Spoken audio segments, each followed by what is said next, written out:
चलो હવે આપણે આજે સ્વાધ્યાયના પ્રશ્નો જોવાના છે। તો સ્વાધ્યાયના પ્રશ્નોમાં પહેલા આપણને થોડાક વિકલ્પ આપ્યા છે એ જોઈ લઈએ, બરાબર। તો સ્વાધ્યાયનો પહેલો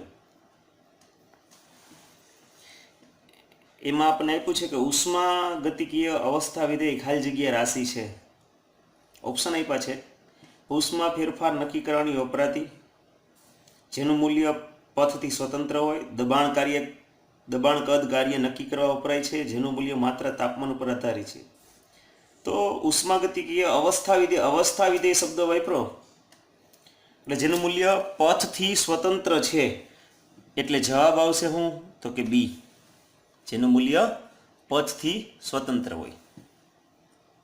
બીજો પ્રશ્ન કે સમોષ્મી એટલે ઉષ્મા અચળ રહી પરિસ્થિતિ હેઠળ થનાર પ્રક્રમને માટે સાચી શરત કઈ?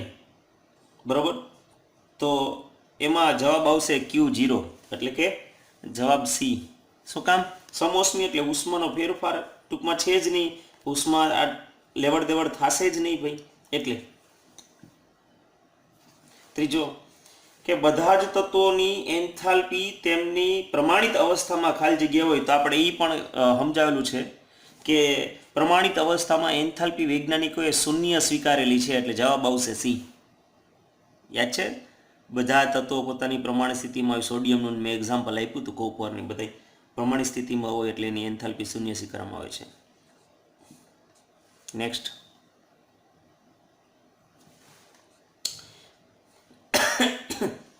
કે મિથેનનું દહનનું ડેલ્ટા યુ નું મૂલ્ય -x કિલો જૂલ પ્રતિ મોલ છે, તો ડેલ્ટા એચ નું મૂલ્ય શું હશે? મિથેનનું દહન, આ મિથેનને ઓક્સિજનની હાજરીમાં હળગાવો એટલે કાર્બન ડાયોક્સાઇડ અને આ પાણી ઉત્પન્ન થાય, બરાબર। તો અહીંયા આ મિથેન છે એ ગેસ છે, ઓક્સિજન છે એ ગેસ છે, કાર્બન ડાયોક્સાઇડ ઉત્પન્ન થયો એ પણ કેવો છે? ગેસ છે, ને આ કેવું છે? તો કે લિક્વિડ છે, બરાબર। સમીકરણ આપણે સંતુલિત કરીએ તો આવી રીતના થાય। હવે આના માટે ડેલ્ટા એનજી એટલે કે નિપજો, વાયુરૂપ નિપજો છે એના મોલ અને વાયુરૂપ પ્રક્રિયકોના મોલ। તો વાયુરૂપ નિપજોના મોલ એટલે કાર્બન ડાયોક્સાઇડ એક જ છે, પણ પ્રક્રિયકો જોઈ લઈએ અહીંયા 2 ને 1 શું છે? તો કે 3 છે, એટલે માઇનસ શું આવશે? તો કે 3 આવશે, બરાબર। તો આપણે સૂત્ર છે કે ડેલ્ટા એચ બરાબર delta U plus delta n g R T, આવું સૂત્ર આવ્યું હતું, બરાબર। તો આ સૂત્ર પ્રમાણે આપણે જઈએ તો આમાં ડેલ્ટા એચ કરતાં શું થઈ જાય? તો કે ડેલ્ટા યુ છે એ મોટો થશે, એટલે ઓપ્શન જવાબ આવશે ઈ થશે સી, બરાબર। તો ચોથામાં જવાબ આવશે સી। પાંચમામાં વાત કરીએ કે મિથેન, ગ્રેફાઇટ અને ડાયહાઇડ્રોજનની દહન એન્થાલ્પીના મૂલ્ય 298 કેલ્વિન તાપમાને -890.3 કિલોજૂલ, 393.5 કિલોજૂલ પ્રતિ મોલ અને 285.8 કિલોજૂલ પ્રતિ મોલ છે। તો મિથેનની સર્જન એન્થાલ્પી કેટલી હશે? મિથેનની સર્જન એન્થાલ્પી, તો આ જે દાખલો તો આપણે ગણેલો છે બેન્ઝીનની સર્જન એન્થાલ્પી વાળો, બરાબર। તો આપણે મિથેન છે એને ઉલટું કામ કરવું પડે, આ CH4 મિથેનની સર્જન એન્થાલ્પી ગતવાની છે। આ ઓક્સિજનની હાજરીમાં દહન કરો એટલે ઉત્પન્ન થશે શું? તો કે કાર્બન ડાયોક્સાઇડ અને આ H2O લિક્વિડ। આ પ્રક્રિયાની ડેલ્ટા એચની વેલ્યુ આપણને આપેલી છે, કેટલી? 890.3 કિલો જૂલ પ્રતિ મોલ, બરાબર। હવે આપણને શું જો આખું રકમ વાંચો કે મિથેન, ગ્રેફાઇટ અને ડાયહાઇડ્રોજનની દહન એન્થાલ્પી એટલે હળગાવો તો કેટલી એન્થાલ્પી ઉત્પન્ન થાય એ આપણે આપી છે 890.3। તો આ મિથેનનું દહન કર્યું એટલે એની પ્રક્રિયાનો આ એન્થાલ્પીનો ફેરફાર આપણને આપેલો છે 890.3। હવે એવી જ રીતના કાર્બન, ગ્રેફાઇટને હળગાવો ઓક્સિજનની હાજરીમાં તો ઉત્પન્ન થાય કાર્બન ડાયોક્સાઇડ ગેસ। આની સર્જન એન્થાલ્પી પણ આપણને આપેલી છે બરાબર. તો ડાયહાઇડ્રોજનની દહન એન્થાલ્પીની ગ્રેફાઇટ, તો આ ગ્રેફાઇટની દહન એન્થાલ્પી કેટલી છે ગ્રેફાઇટની? જો મિથેન, ગ્રેફાઇટ અને ડાયહાઇડ્રોજન, તો મિથેન અને પછી ગ્રેફાઇટ છે એટલે 393 કિલો જૂલ પ્રતિ મોલ. અને હાઇડ્રોજનની આપી છે H2O2, એને હળગાવો, ઉત્પન્ન થશે હું H2O લિક્વિડ. તો આની એન્થાલ્પી આપી છે delta H minus 285.8 kilo joule પ્રતિ મોલ. બરાબર. આ 3ની આપણે દહન એન્થાલ્પી આપણે લખી નાખ્યું. હવે આપણું જે સમીકરણ છે બરાબર, એ સમીકરણમાં તમારે જોવાનું શું છે, આપણે ગોતવાની છે હું મિથેનની સર્જન એન્થાલ્પી. તો સી ડેલ્ટા એચ બરાબર આપણે સમીકરણ ઉલટું કરવું પડે ને, નિપજો આ પ્રક્રિયકો થઈ જાય, નિપજો ઉલટા કરવા પડે તો મિથેનની સર્જન એન્થાલ્પી મળે. તો આમાં આ સમીકરણમાં તમે જોઈ શકો છો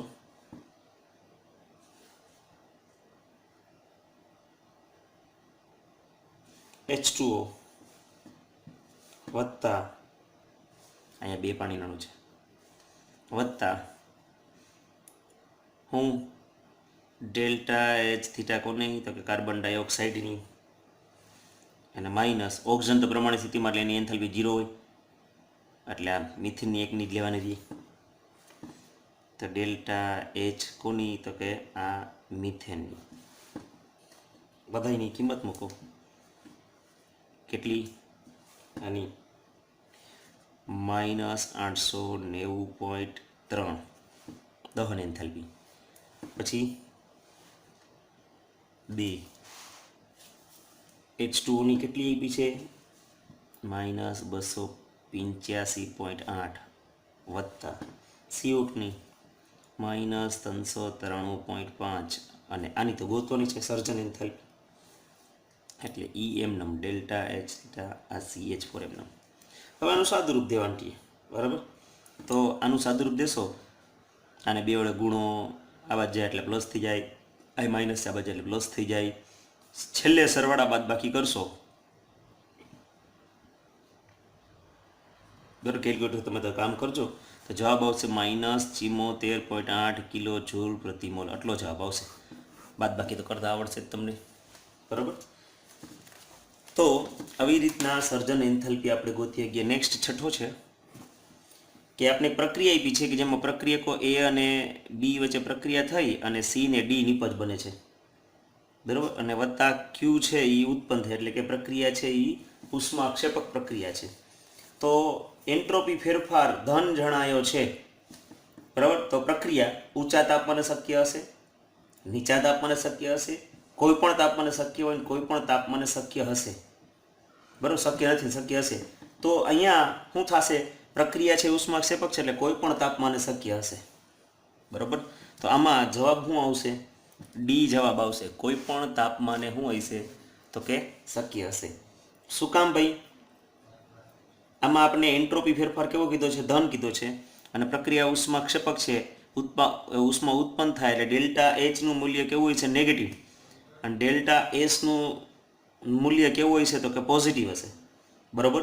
તો પ્રક્રિયા કેવી થાય, તો કે આપમેળે થાય, આપમેળે થતાં પ્રક્રિયામાં એન્ટ્રોપી વધે એટલે ડેલ્ટા જીનું મૂલ્ય કેવું હોય છે, તો કે નેગેટિવ. આ બધાય પ્રક્રિયા આપમેળે થશે એને વાત કરીએ છીએ. તો પ્રક્રિયા પણ તાપમાને આપમેળે થશે.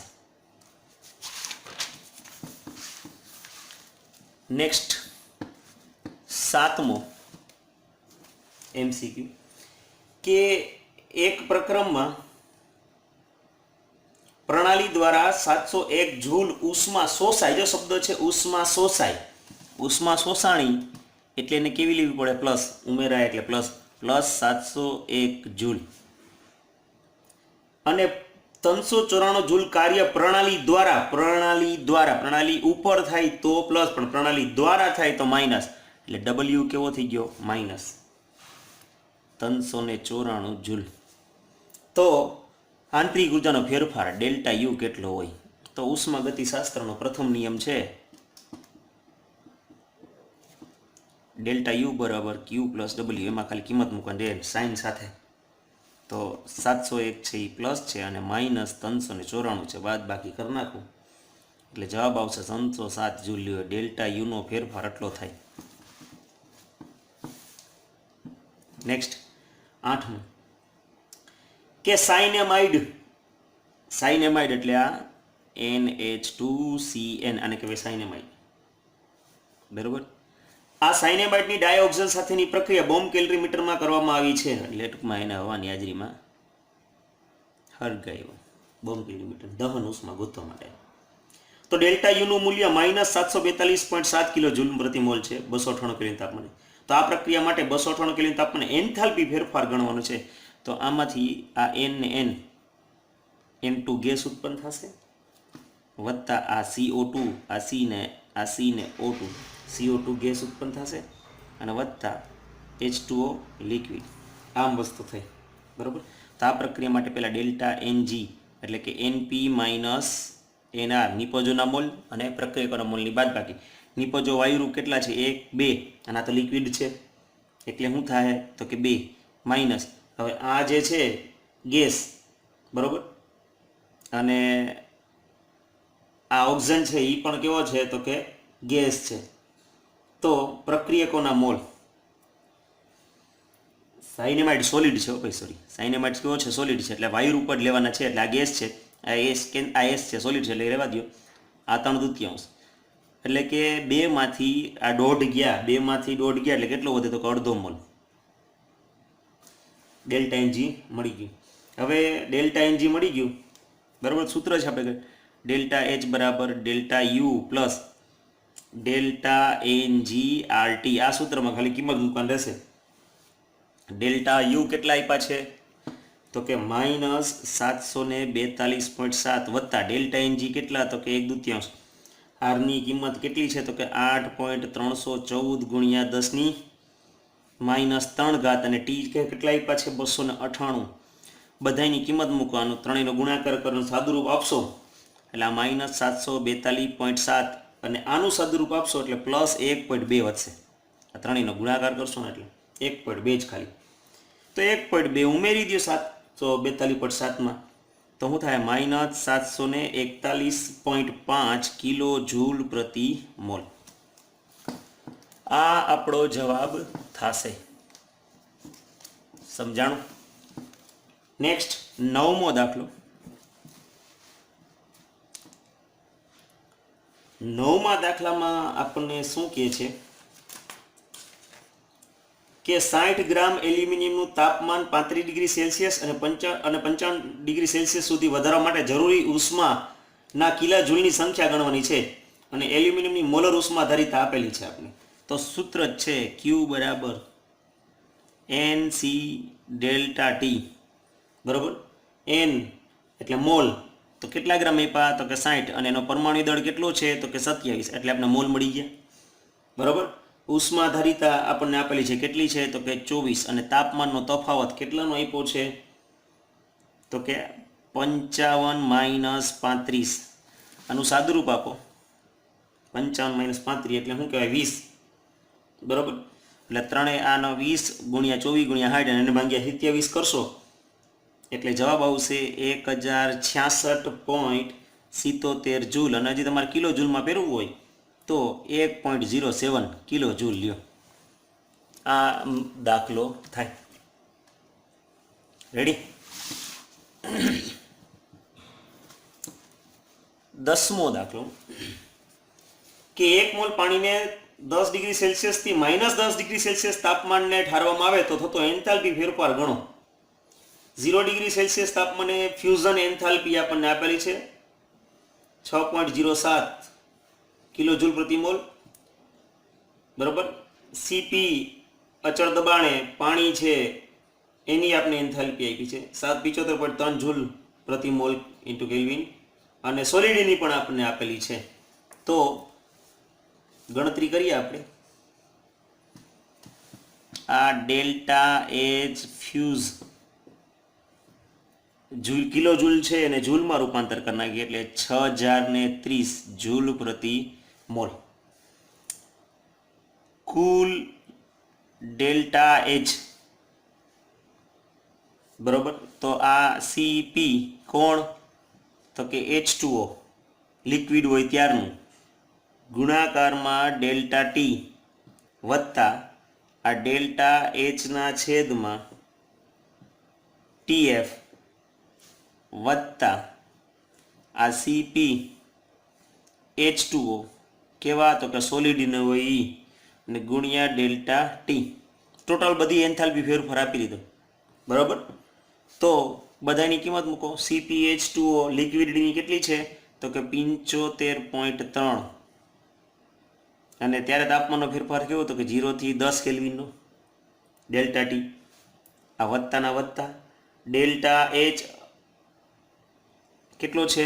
-6.03 વત્તા CpH2O એટલે કેટલી? 36.8, અને અહીંયા ડેલ્ટા ટી કેવો છે? -10, એટલે 0માંથી 10, એટલે આ કિંમતો મૂકી, બરાબર. સોલિડ બરફ થાય ત્યારે આનું સાદુરૂપ આપીએ આપણે, તો આ માઇનસ છે એટલે માઇનસ થઈ જાય, -75.3,